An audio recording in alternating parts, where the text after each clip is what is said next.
একটি বাস ও একটি অটোর গতিবেগের অনুপাত 9:5। অটোটি 5 ঘন্টায় 75 কিমি গেলে বাসটি 4 ঘন্টায় কত কিমি পথ যাবে? বাস আর যদি অটো আমরা ধরে নিই, ঠিক আছে, 9:5 এটা পাচ্ছি। গতিবেগ স্পিডটা কত বলা হয়েছে?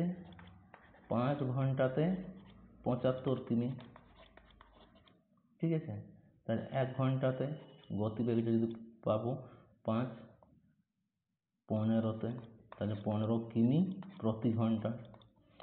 তাহলে এইখানে আমরা যদি দেখি যে 15 কিমি যদি পাচ্ছে প্রতি ঘন্টাতে, তাহলে কত গুণ আছে? 3 গুণ আছে। সেম এরও 3 গুণ করলে কত হয়ে যাবে?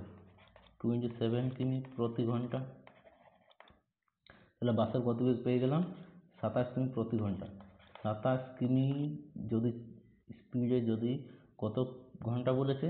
4 ঘন্টা ধরে যদি যায়, তাহলে কত হয়ে যায়? 4 27 108 কিমি টোটাল পথ যাবে। Option C right answer.